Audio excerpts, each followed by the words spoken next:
So good day everyone. So we are the group number 4. So the topic we'll discuss today is enumerate the proper procedure and or sequence in mooring and anchoring. Mooring. Mooring and anchoring operation are the one of the critical and hazardous tasks routinely carried out on ship. Mooring arrangement, the requires of mooring equipment and local weather conditions differ from port to port. Careful planning, pre-planning before any mooring operation is therefore essential.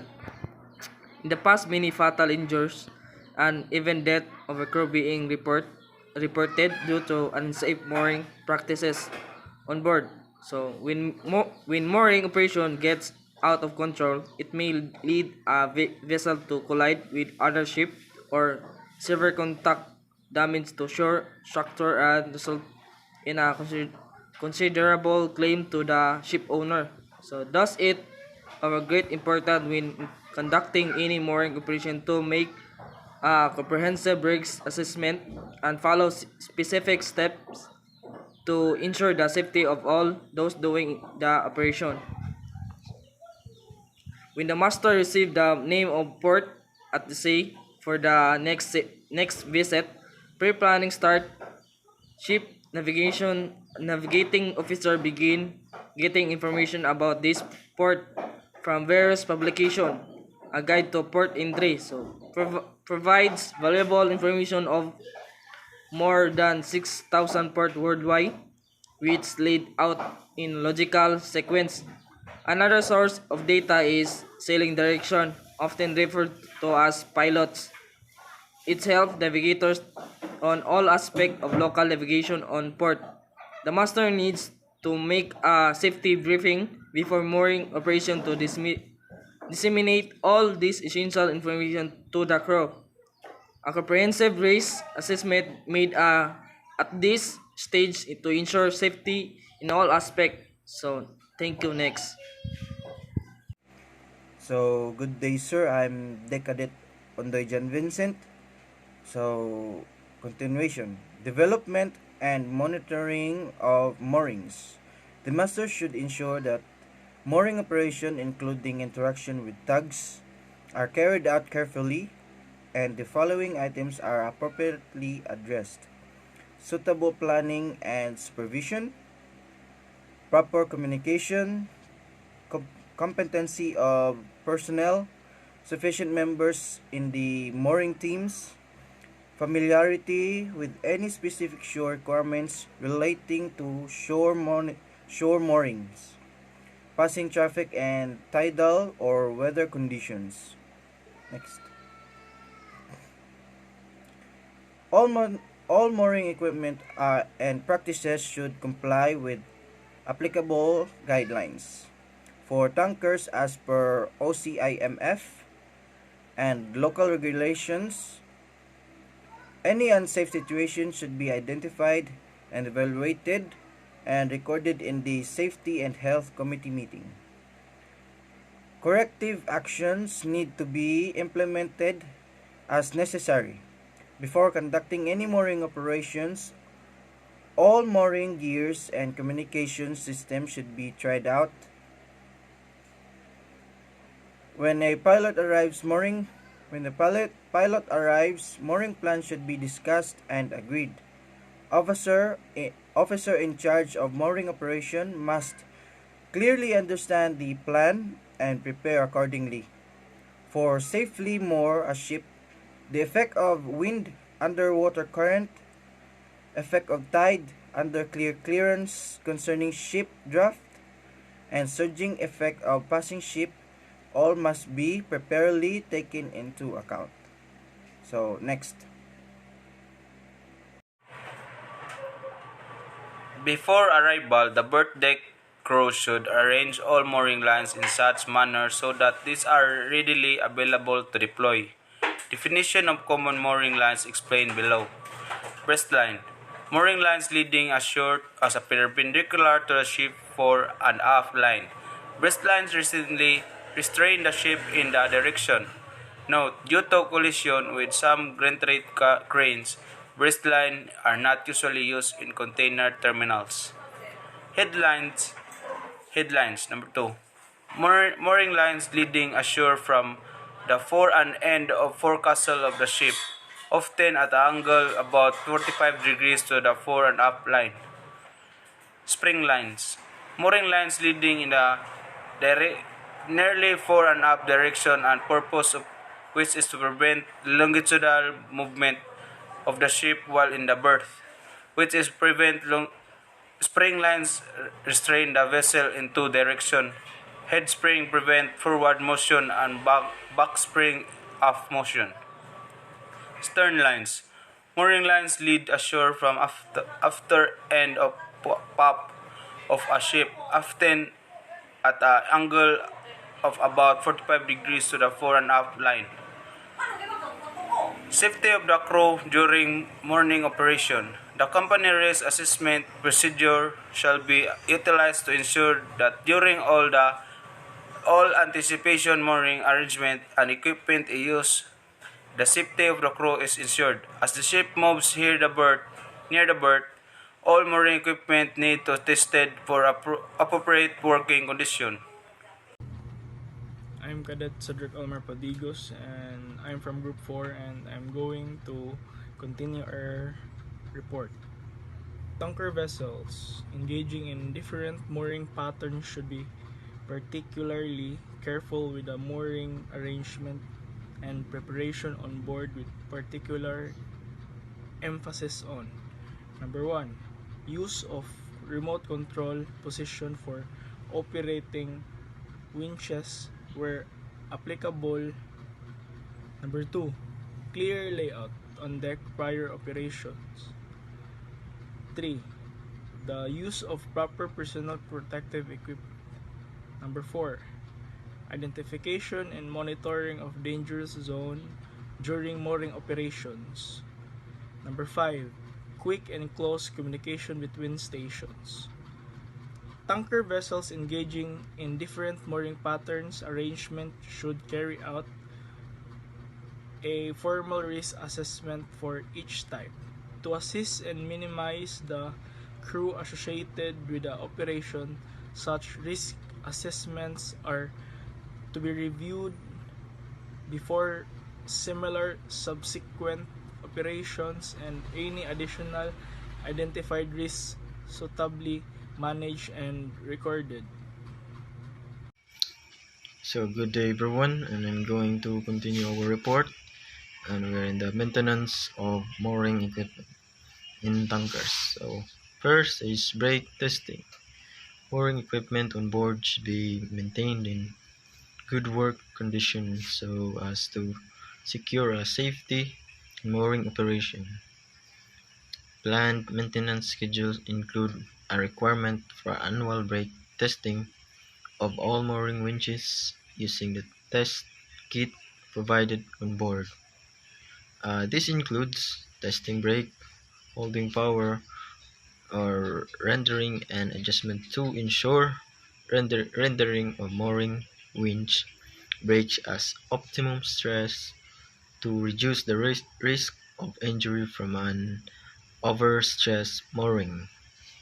Such procedures must meet applicable OCIMF guidelines, and winch brake should be marked after testing and brakes to be set as the correct tension setting while in use. Record of spare inventory is to be kept on board, and use spares replenished. So next is the replacement of wires, ropes, and tails in tankers. So for all mooring ropes, wires, rails, and shackles, a record of certificates, replacement date, and specific winches to which they are fitted is to be maintained. The PMS procedure includes inspection interval for all mooring equipment, and also covers end-to-end and to renewal procedures. And so the specific intensive vessel trading patterns may warrant more frequent change to spares such as mooring, ropes, tails, Such intervals may be shorter than that prescribed in OCIMF guidelines. So next is the maintenance of mooring equipment in the container ship. So the characteristic of mooring ropes below mentioned is use should be acknowledged by all staffs who are engaged in mooring operation. First is a material and type of thread. Second is safe working load. Third is stretching ratio. And fourth, anti-abrasion, water tightness against seawater, and etc. For all mooring ropes, a record of certificates, replacement date, and specific winches to which they are fitted is to be maintained. And if mooring ropes are observed major damage or heavy corrosion, report to the company for the replacement. And that's all, sir. Thank you. Thank you, everyone. So, good day everyone. My name is Decadet Perez Luis, and I'm here to discuss and enumerate the proper procedure and sequence in anchoring.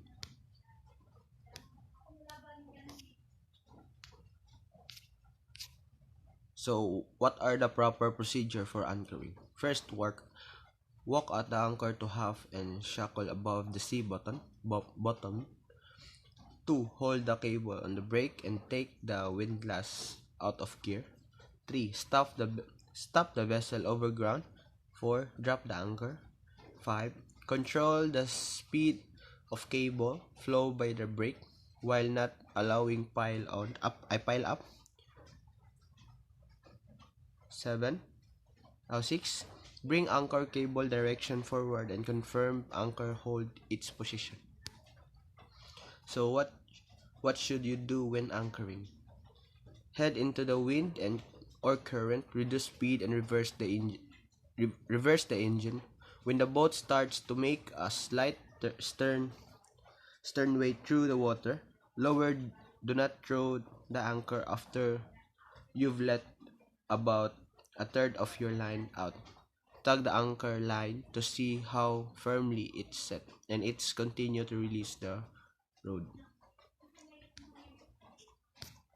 So what are the sequence of anchor when at the seabed?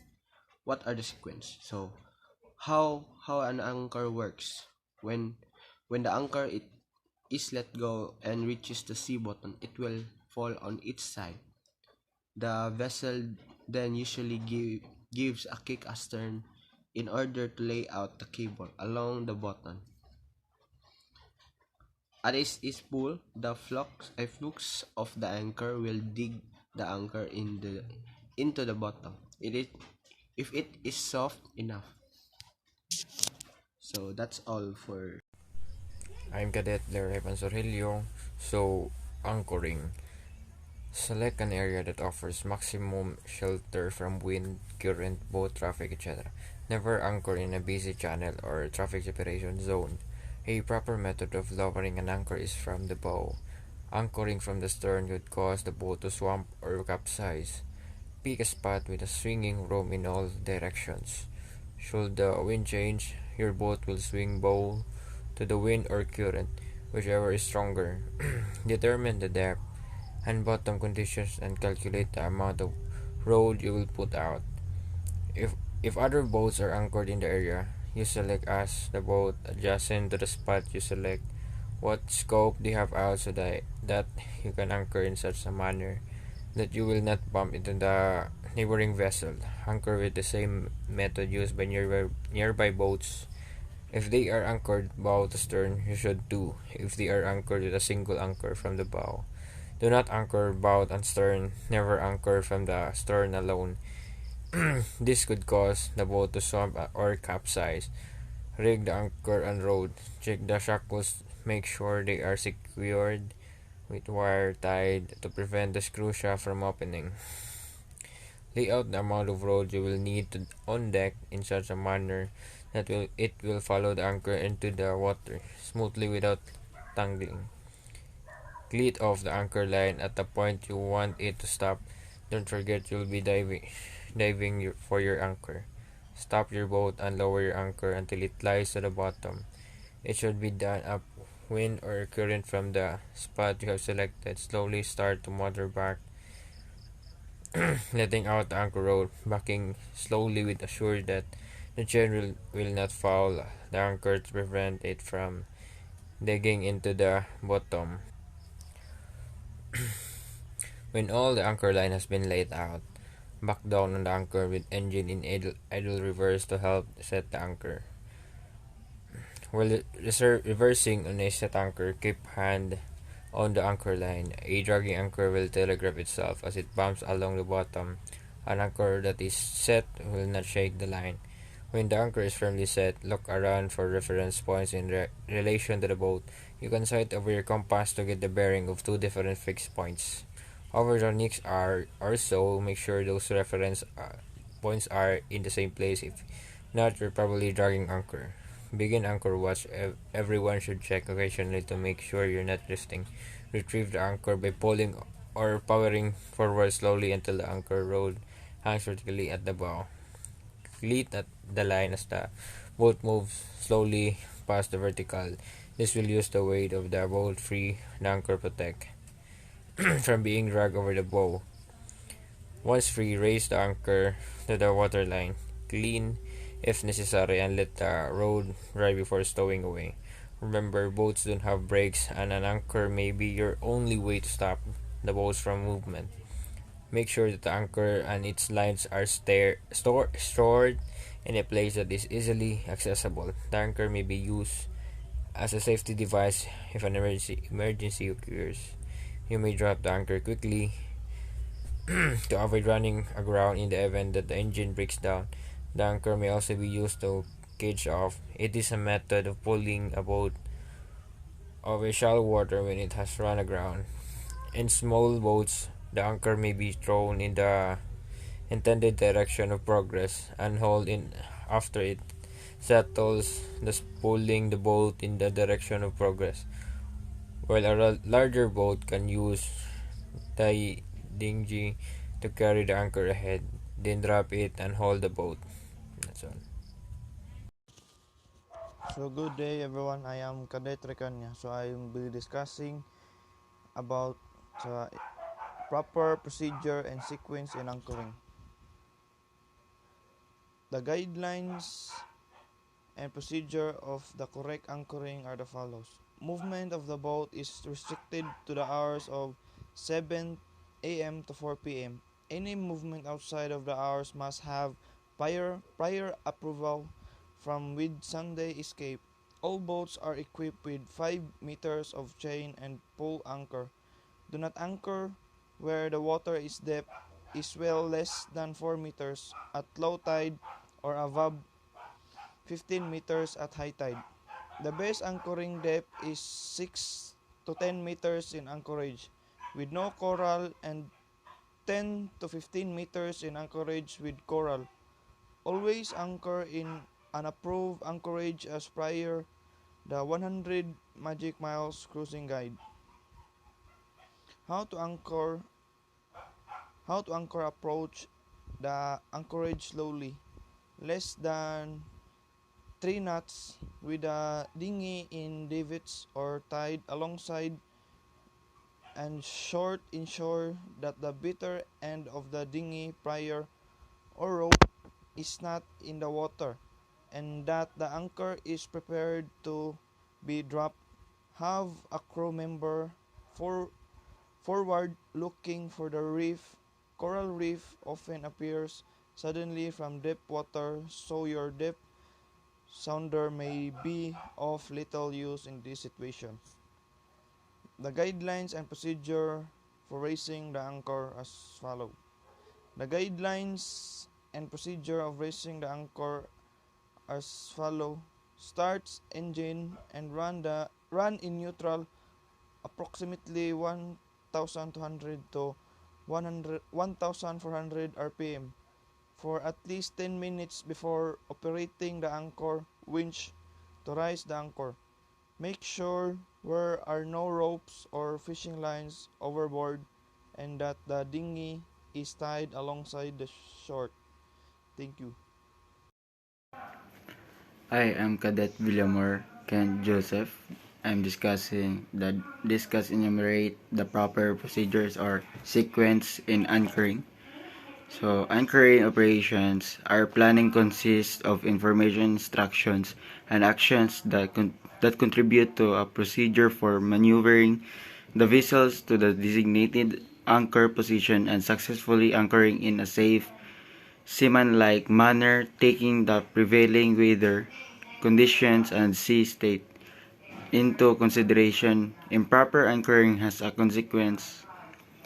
The ship may get into colliding with other vessels, or she may run aground and cause damage to property and environment. It is therefore for the best interest of all concerned anchoring should be done safely. Proper planning and teamwork are the basis for a safe anchoring operations. The master should brief the personnel involved with the planned and anchoring operation and update the engine room accordingly. How an anchor holds the ship. When an anchor is dropped, the crown of the anchor is the first to hit the sea bottom. As the ship moves back, the flux takes its position and embeds itself into the seabed. It does not matter from what height the anchor is dropped, the crown will always hit the bottom first. The flukes will only dig into the seabed once the ship moves aft and flukes are facing downwards into the sea bottom. As the ship moves back, the fluke takes its position and embeds itself into the seabed. Anchor flukes into the sea bottom. The position opposite happens when we pick up the anchor.